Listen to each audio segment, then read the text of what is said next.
Students, welcome back. बच्चों, हम filter separation of mixture पढ़ रहे थे। थर्ड टॉपिक है, पेज नंबर आप 79 पे आइए। तीसरा फिल्ट्रेशन हमारा जो सेपरेशन है वो है फिल्ट्रेशन, है ना। फिल्ट्रेशन के हेल्प से हम किसी भी चीज़ को सेपरेट कर सकते हैं, है ना। Do you filter tea before your pours in a cup? Yes, you do this to remove tea leaves from it. This is done using the strainer which is fitted with a wire mesh. आपने देखा होगा चाय पत्ती से चाय छानने के लिए हमें छन्नी की ज़रूरत पड़ती है। यहाँ पे क्या है, वायर से ऐसे छन्नी टाइप ऐसे बने हुए रहते हैं, है ना। अब क्या होता है इसके अंदर कि जो सॉलिड पार्टिकल्स है वो तो इनके ऊपर रह जाते हैं, और जो लिक्विड पार्टिकल्स है जिनकी साइज़ छोटी है, बहुत ही उनके मॉलिक्यूल्स की साइज़ बहुत छोटी है, वो क्या होते हैं, यहाँ से छन जाते हैं, निकल जाते हैं, ठीक है ना। The tea leaves are retained on the strainer and the liquid pass through in it into the cup or a container. Let us consider another example. Add a teaspoonful of chalk powder in a glass of water. आप क्या कर सकते हो कि glass of water में एक chalk powder आप mix करिए, है ना। You will notice that the chalk powder well does not dissolve in water simply because it is insoluble in water. तो जो चॉक पाउडर है वो क्या होगा, पानी में डिजॉल्व नहीं होगा।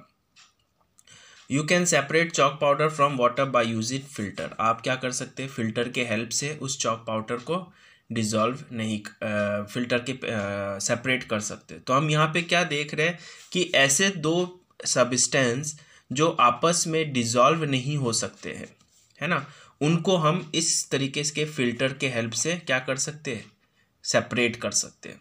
अब आप कहो कि सर नींबू पानी से नींबू और पानी को अलग कर दे, तो इस फिल्टरेशन के हेल्प से हम लोग नहीं कर सकते। इसके लिए कौन सी दो सब्सटेंस की ज़रूरत पड़ेगी, जो दो सब्सटेंस आपस में डिजॉल्व नहीं हो सकते उनको हम लोग फिल्टर कर सकते हैं। समझ में आया।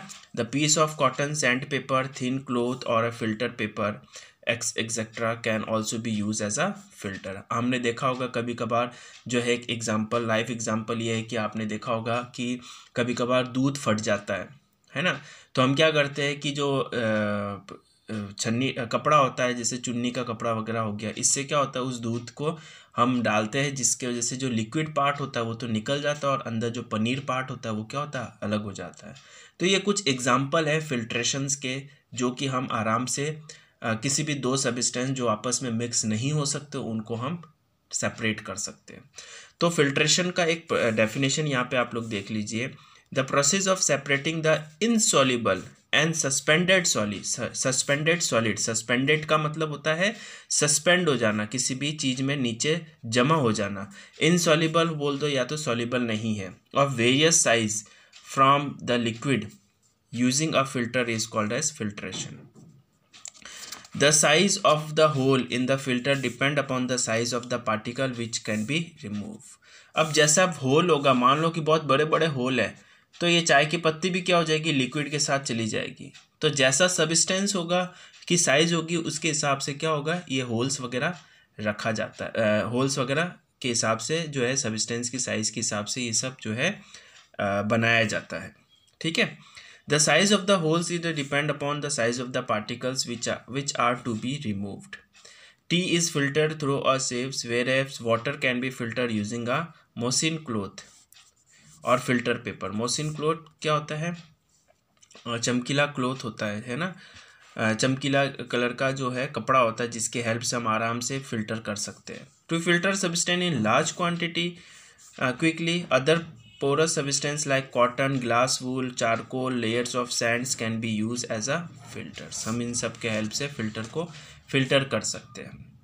We usually filter vegetable or fruit juice before drinking so as to separate the solid particle of the plum or a seed. हमने देखा होगा कि नींबू पानी बनाने के बाद हम उसको छानते हैं, क्योंकि नींबू पानी में से जो नींबू के जो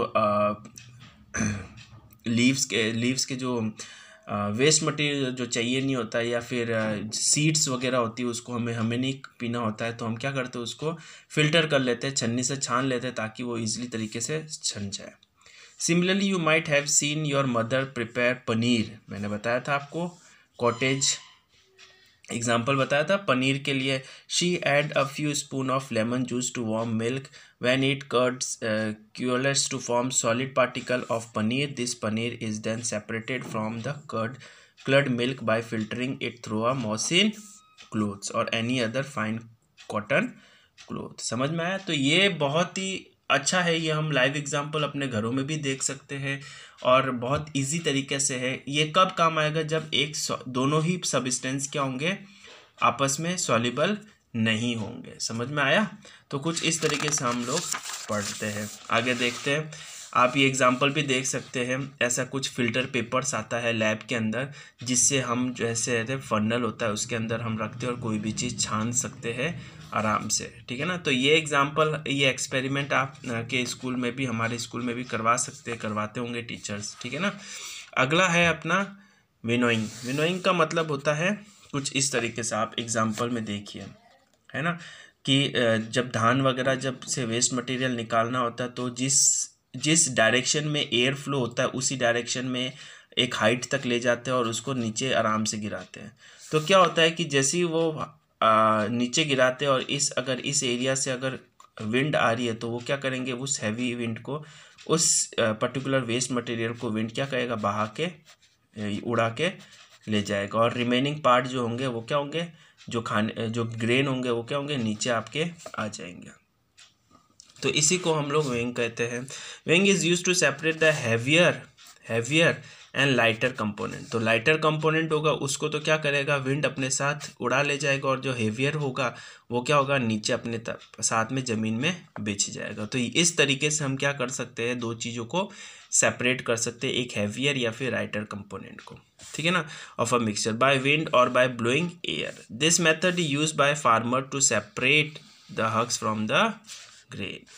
Farmers stand at a height with a mixture of grain and husk in a big flat tray. एक big flat tray हम गाँव में भी देखा होगा कि ऐसे ट्रे टाइप होता है जिसके अंदर कचरा और ग्रेन दोनों होता है। एक हाइट तक खड़े हो जाते हैं और जिस डायरेक्शन में हवा फ्लो होती है उस डायरेक्शन में उसको नीचे गिराते हैं। तो जो लाइटर पार्टिकल होता है वो तो हवा के साथ उड़ जाता है और जो हैवियर पार्टिकल होता है वो कहाँ होता है, नीचे बैठ जाता है। ठीक है? The mix is then allowed to fall from the height.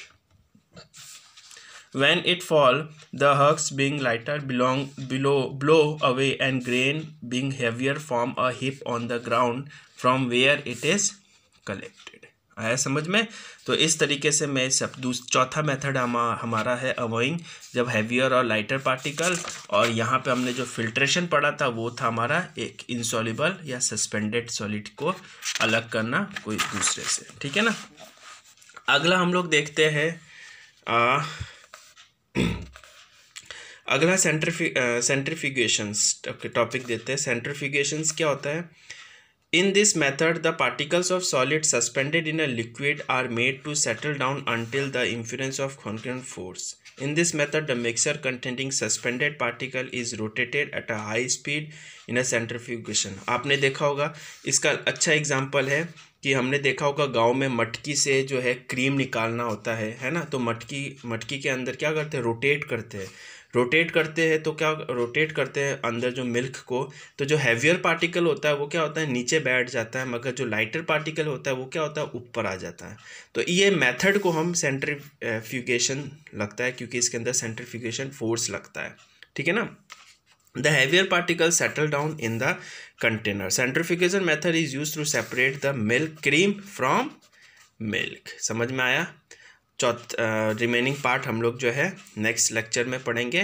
तो ये 3-4 मेथड आप लोग पढ़िए और रीड करिए। ठीक है ना? Thank you.